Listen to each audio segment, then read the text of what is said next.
Welcome to Codex History of Video Games. My name is Skylar Osby. And I'm Mike Coletta. And this week, it's a mailbag, our 27th edition of the mailbag episode. It is. I don't know why I number these, but it just feels right. Yeah, I suppose maybe it would be better to date them.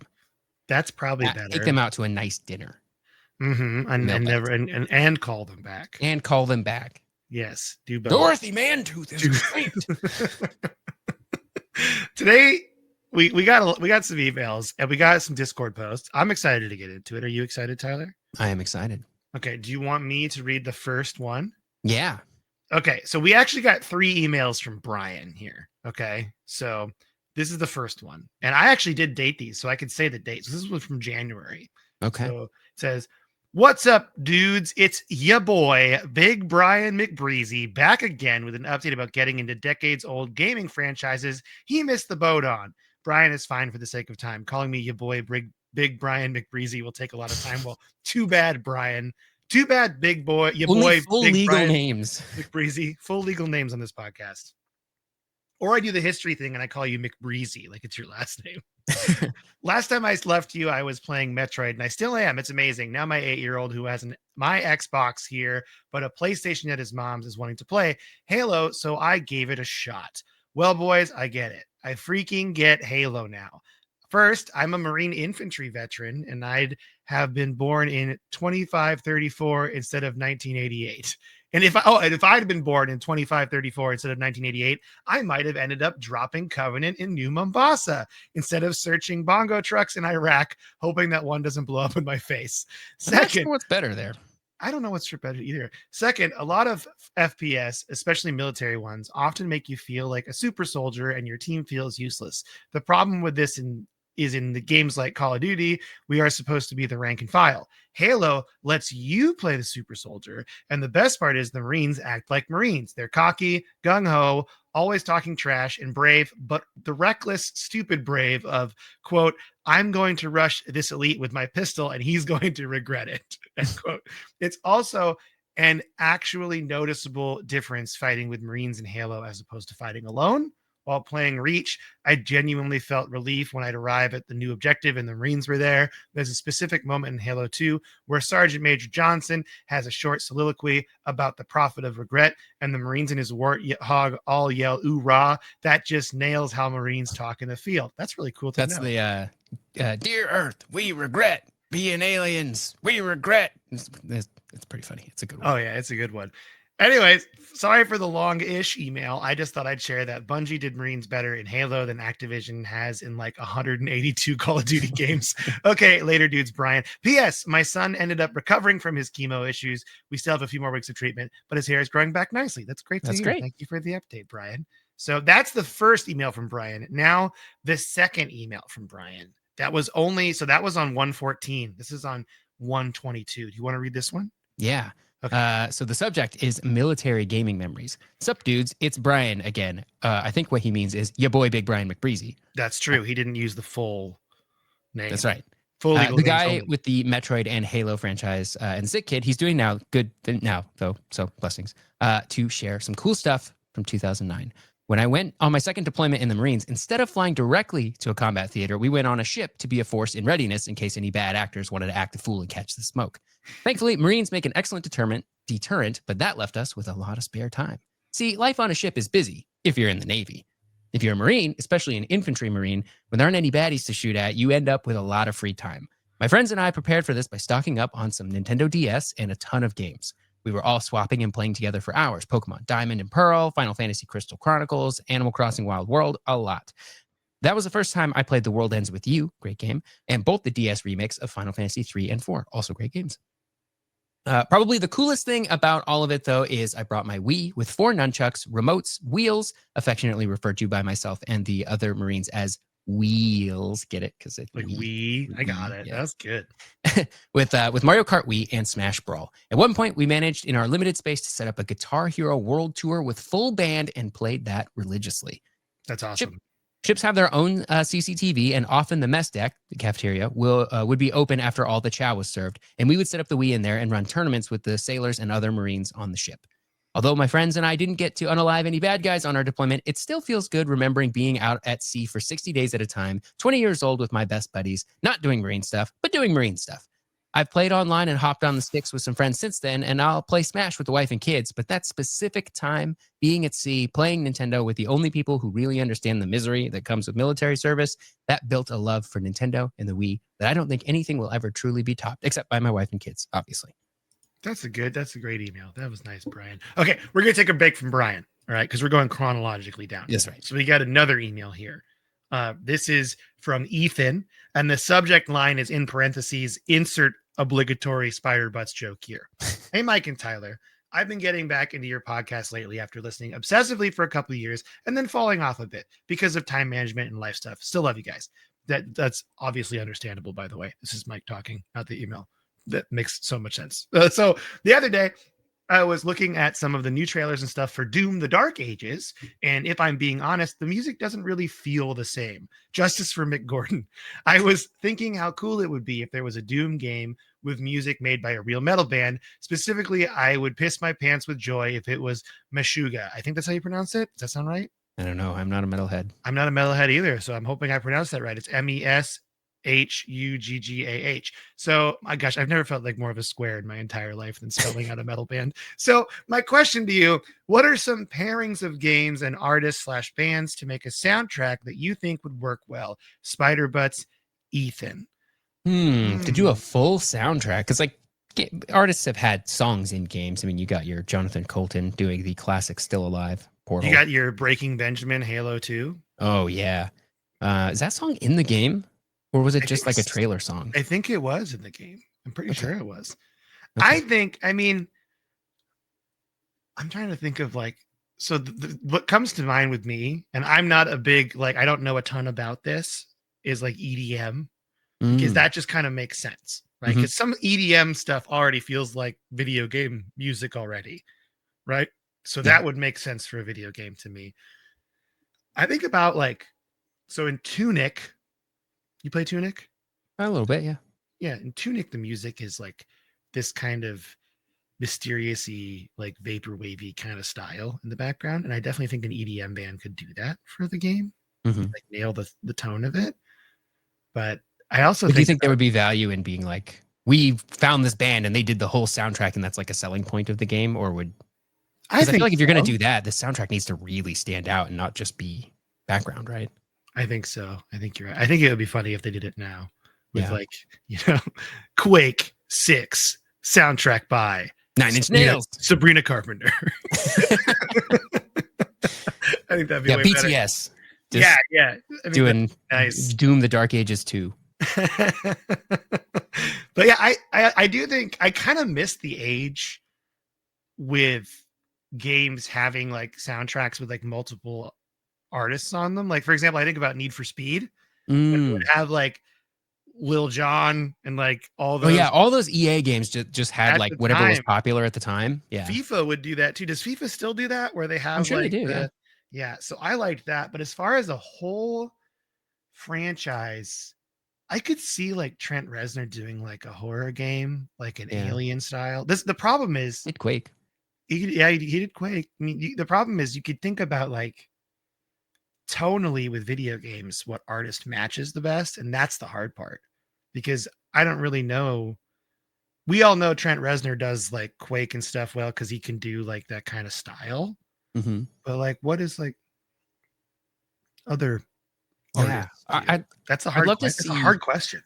Yeah, I would love to see something like some kind of folk band that does like almost like the rock opera version of a game. Like, I think Bastion kind of had some of that, where there was like a few songs, like as you made it through, the songs were relevant to what was happening in the story in the game.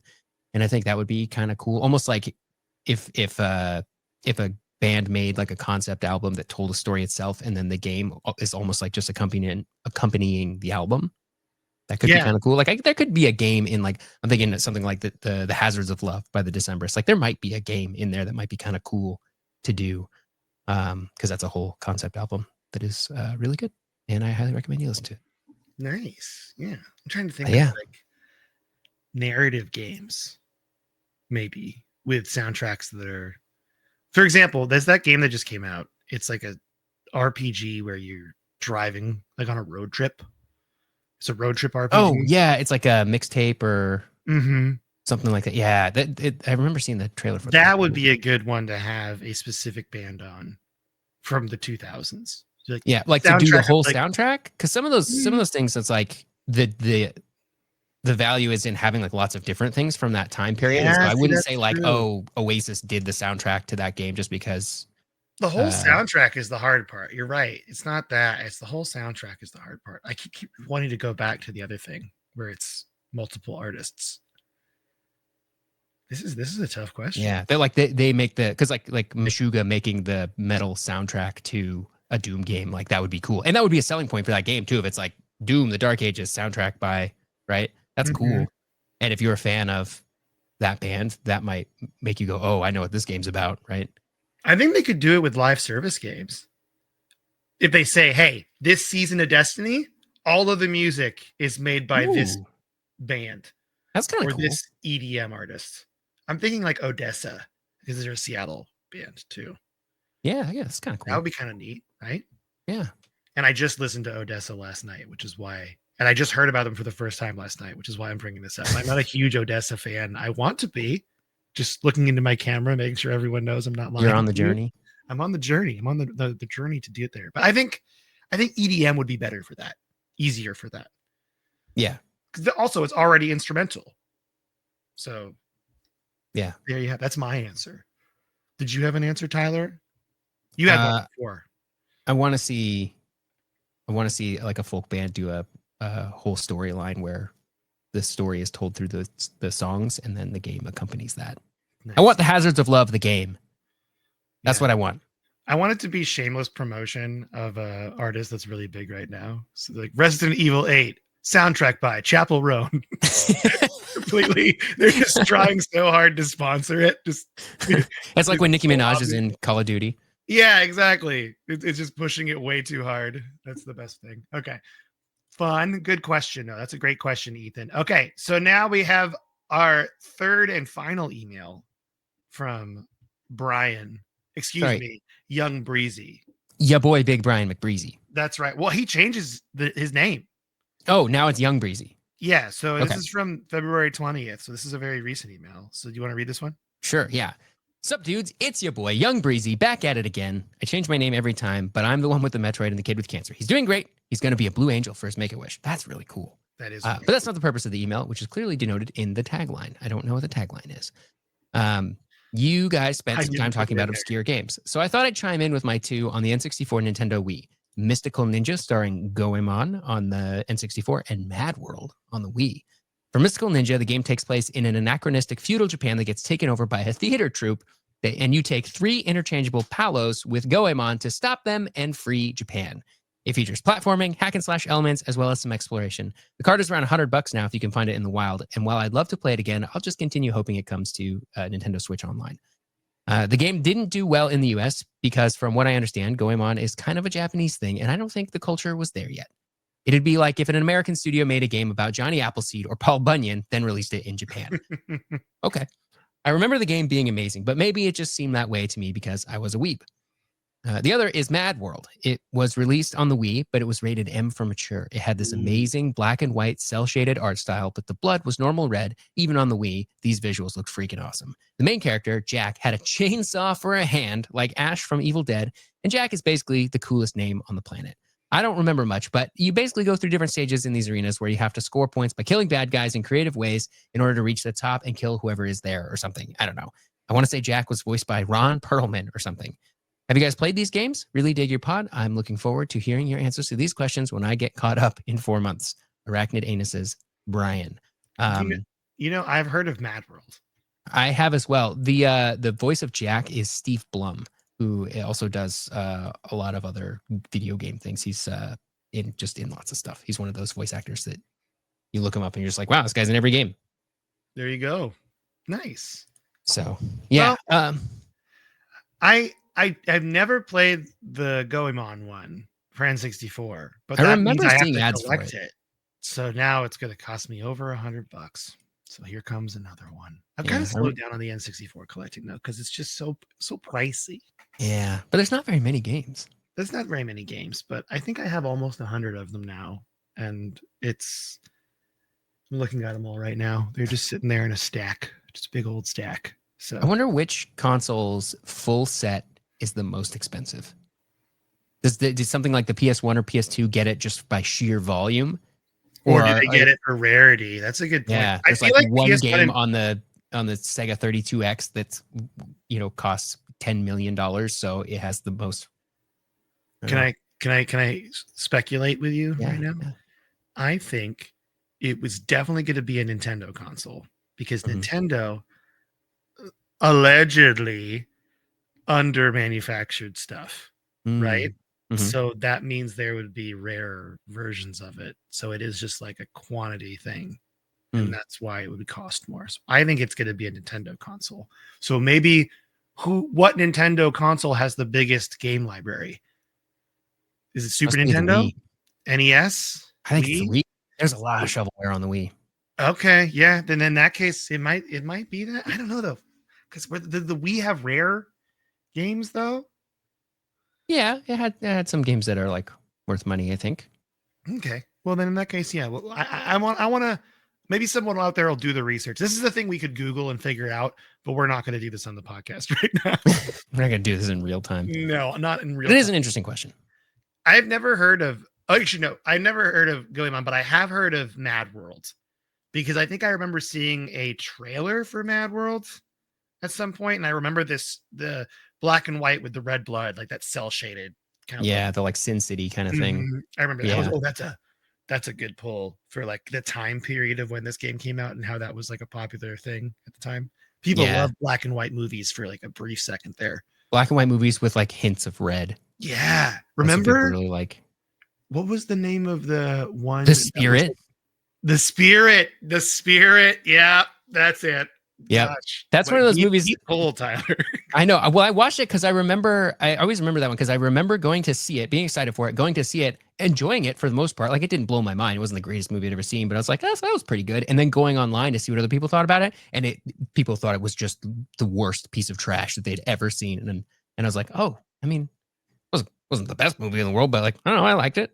I So feel like there's this like I don't want to generalize, but I do feel like there's two different kinds of people in this world. There's people like you and I that enjoy most things. I think it's fair just to like say stuff. we just like stuff, right? You and I are not very good critics. And then there are people that like or hate something and there's nothing in between.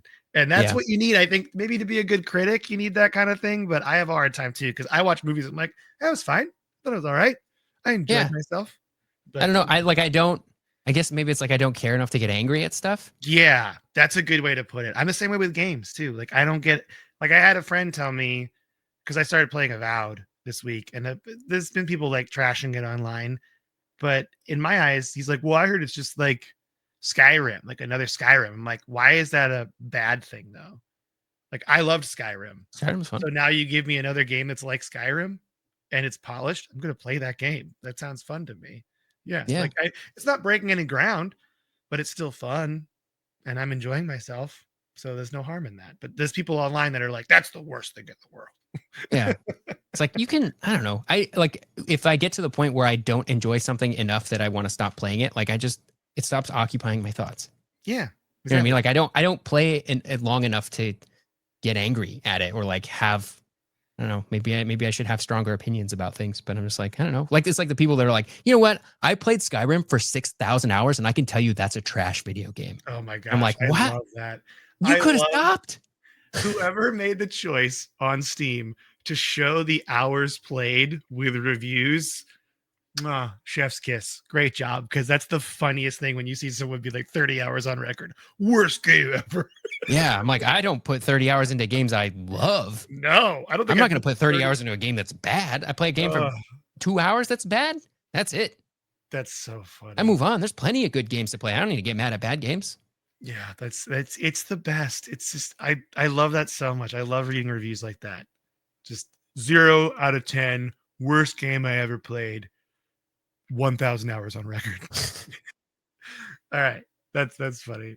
So yeah, that's a great email. Thank you, Brian, for the update. I'm excited for you to also hear this when you catch up in 4 months, and you're going to get 3 emails in a row in one episode. So that's a bonus. All I right. might email Brian and be like, "Hey, Mailbag 27, that's yours. That's your episode, Brian."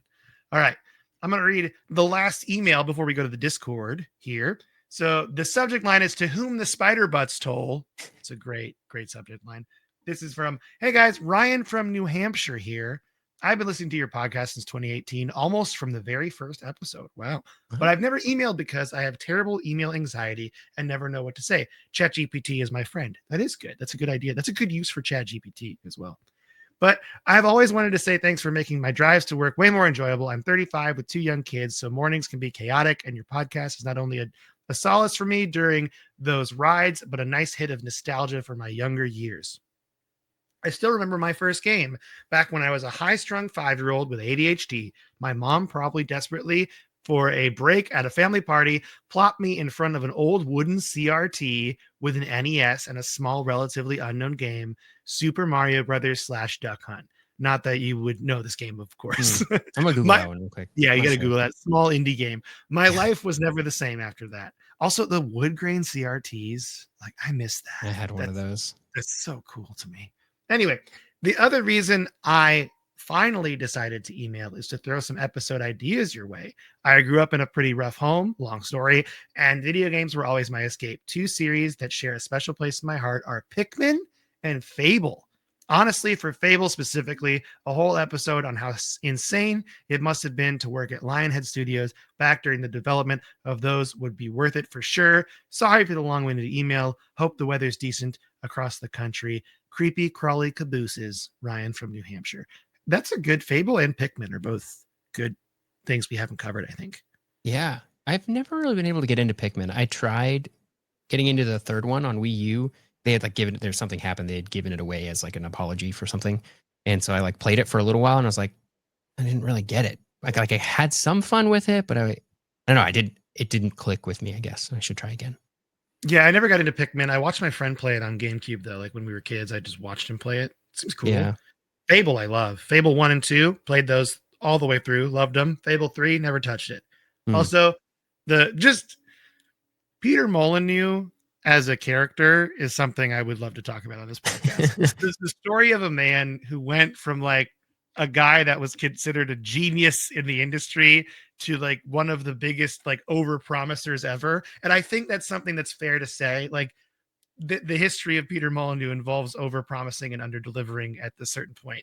And that's something that kind of changed his reputation, and how that happened, I think would be really interesting to talk Mm-hmm. about.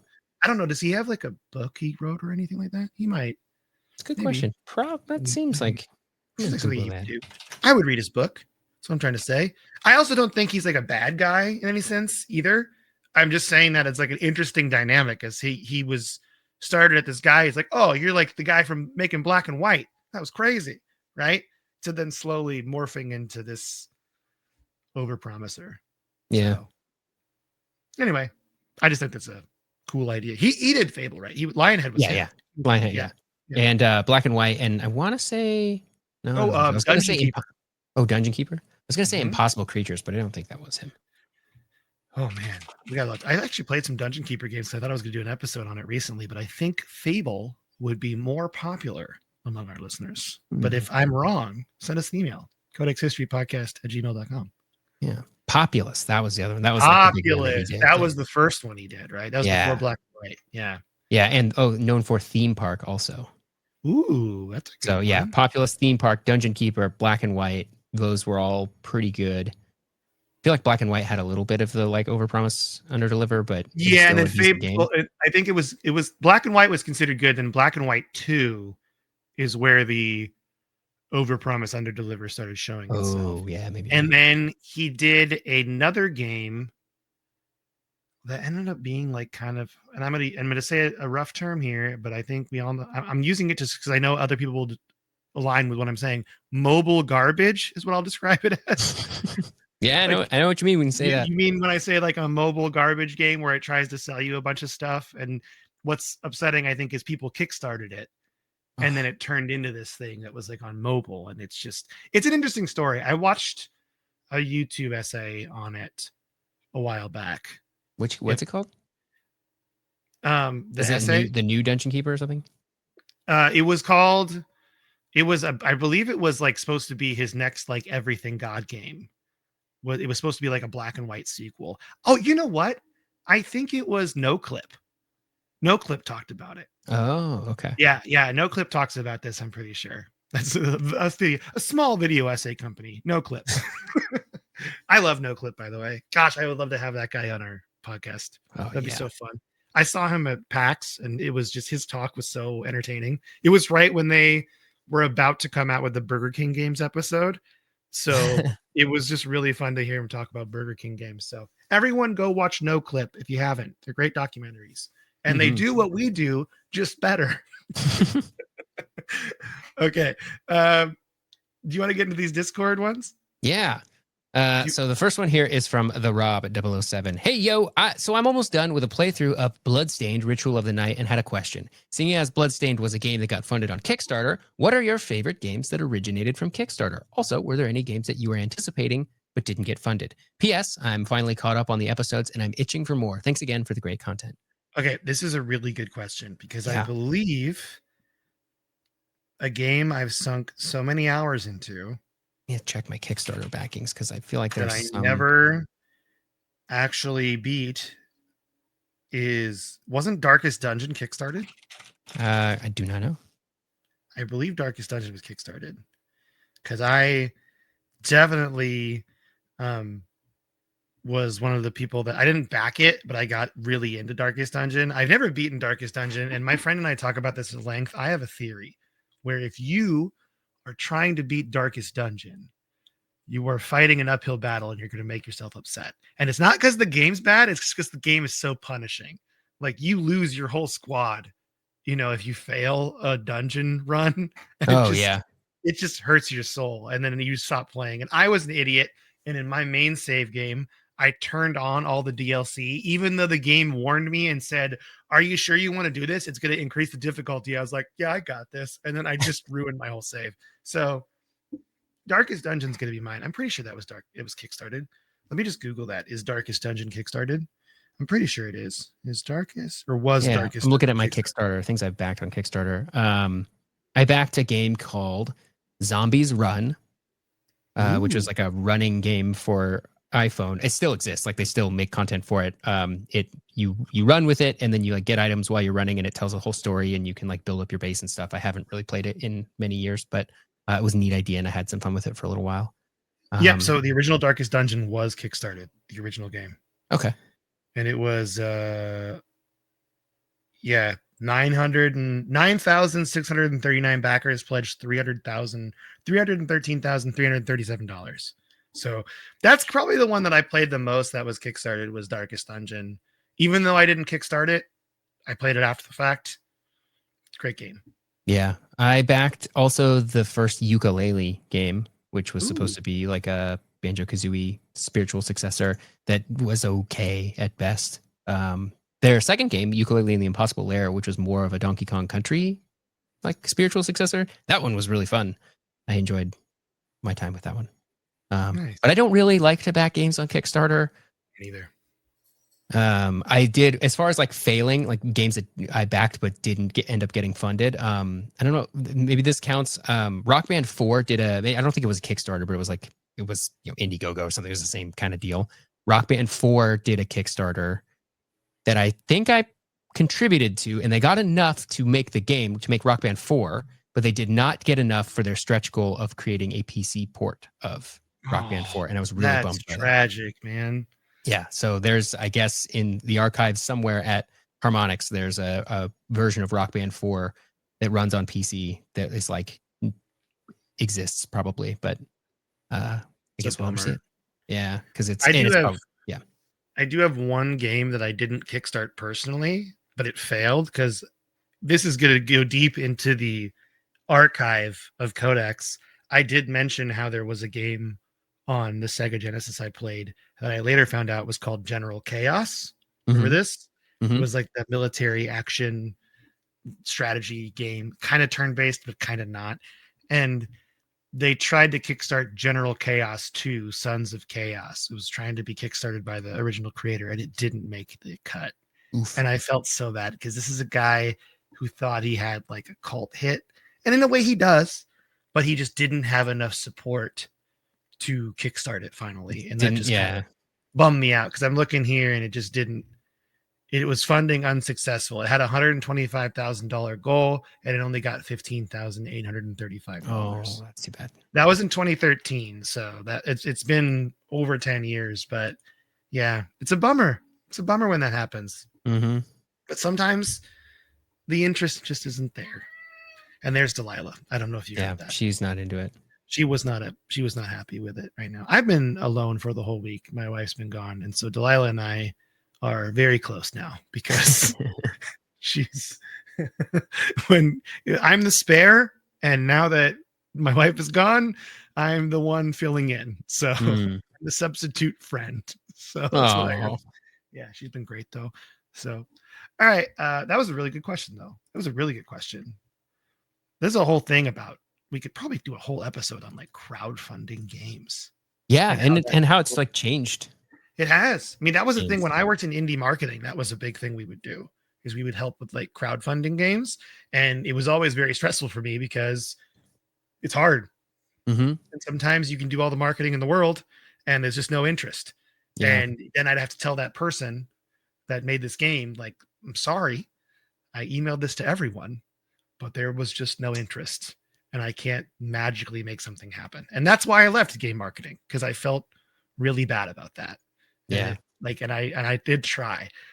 And then I can, if we ever do a Patreon, I'll really open up about this topic. You got a lot to say about. I got a lot to say about indie game marketing. Yeah, it's just a lot about indie games in general. Like it sucks because it's been one of those fields that sounds so cool and you get excited about it, but it's become a place that's became popular enough that there's people out there that I would say are bad actors, that are trying to like take advantage of the situation. And I didn't work for one of those companies. I want to make that abundantly clear. I didn't work for that company. The company I worked for was not like that at all. They all were really into it and they were really sincere about it.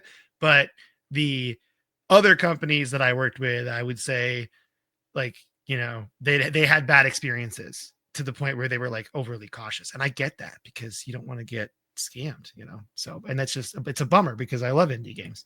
So, all right. James from Colorado here. Actually, that's how it starts. I didn't even, it's funny. James from Colorado here. Was a little late, but finally listened to the last episode. Never have had the courage to try a hard mod. My hands shake too much. My question is, do you consider setting up Raspberry Pi with RetroArch and making a MAME system, quote, modding? I have done a lot of that. Currently working on a self-contained joystick with a Pi 3 attached to the inside. And I would say, yeah, that definitely counts. You're making something. See, I would disagree with that because I think modding sort of takes. Now? Well, this is not a like, that's not. I'm not like gatekeeping. I'm just, what I mean is modding is to me taking something that is designed for one purpose and then like making it do something it's like maybe not supposed to, or that the manufacturer didn't want you to do with it. You're modifying something. If you're setting up a Raspberry Pi with RetroArch and making a MAME system, you're just making something, which is great. Like, there's nothing wrong with that. That's awesome. But I don't think I would call it modding. I think a lot of the skills are similar, especially if you're getting in there and soldering things or like building stuff, a lot of DIY stuff. Those skills transfer. They're very similar. But I don't know if I'd call it modding. But what about the joystick thing? What? What about the joystick thing? Is it, well, actually, are you taking an existing, I have more questions. Are we taking an existing joystick and modifying it? Yeah. Or if you're just building one, just like if you're taking parts and putting them together in a way that is like intended for them. Like, yeah, there's something like, I don't want to say nefarious, but there's something about like, there's a little bit more like punk rock about modding than there is about just like DIY, which DIY is a big part of like punk culture too. But like, yeah, I don't know. There's something a little bit more like James renegade, right? When you do modding. But if you're just building something, that's cool. You just called James from Colorado a square. He just said he wasn't punk rock enough. Wow. I didn't say he wasn't punk rock enough. Hey, James, I think you're plenty punk rock. Okay. I'm not ascribing value. I know. to it. I just don't. I wouldn't. If you're asking me, I don't consider it modding. I I think don't it's know. really I mean, cool. you're taking a Raspberry Pi, you're putting something on it to make it so it plays arcade games, not the way an arcade was intended in an arcade cabinet. You're correct in that you're not modding an arcade cabinet, but you're making something like it, I guess. Yeah, yeah. I think you're Again, I'm right. not ascribing value to it, saying it's not a real mod, therefore it's bad. Like it's, I just don't think it fits the definition. That's all. Okay, I agree with you then. I agree with you. I reluctantly take back what I said. And I'm sorry, James, you're very punk rock. I didn't mean what I said when Tyler said you weren't punk rock. Yeah, Okay. building your own system, building a thing, like doing it yourself. That is very punk rock. Also, to do it yourself, DIY. So I guess maybe punk rock is not the right thing. Like Renegade or Counter is like what I'm thinking of when modding, where it's like I'm taking this thing that was designed for one purpose and I'm gonna DIY some stuff into it that makes it do something else. That's what modding is to me. If you're just taking pieces that already exist and putting them together, like I don't mean to say just like it's not. Again, I'm not ascribing I'm value. just kidding. I got into everybody. I got into Tyler's head. You could tell. I got him. I got him. I Ah, got him. I'm not I'm trying to put anybody down. You're just asking me. I know, I'm word, and that joking. doesn't And fit. the reason, so this is the thing I like to do when I like to make fun of people, because Tyler, hey, everybody, I'm looking at the camera. Tyler is the nicest person in the world, if you were wondering. He's the total package. Nice, funny, handsome. Look at that new haircut he got. He looks so good. Okay. Which is why it's funny when I make him feel bad. What's your Venmo, Mike? Check your PayPal. Oh, look at that. No, I'm just kidding. I do agree with you though. Sorry to get off track and joke around too much, but I do think that you are correct in that he's not modding, he's making, but it's still Which all is the skills cooler in apply. some ways. In And many ways, actually, is yeah, cooler. all the skills apply too, like the soldering, the Yeah, working with the Raspberry Pi, that all works into it. So I think you're doing good work, James. we're literally arguing semantics here in a way that doesn't matter. We are, but James now has to know he started a fight between us and he has to live with that forever. So that's where we're at. Tyler, what you been playing this week? I'm still on the God of War train. I finished Chains of Olympus, and now I'm on to God of War 3. I am approaching the halfway mark in God of War 3. And then after that, I have to play Ghost of Sparta. And then I have to play Ascension. And then I'm on to the soft reboot, God of War 2018 and Ragnarok. But I still have 2.5 games to play until I get to that point. So that's what I'm playing in my spare time. Trying to think if there's anything else. I don't think so. I think we played a little League of Legends together, that's and true. we kind of rocked it. That's true. We had did play a two little bit really of League of good Legends. games. Yeah. I feel good when I play League of Legends and I don't feed the other team. That's how I know I've won. I feel pretty good about it. Yeah, you've won. Great Yeah, job. I did. What have you been playing?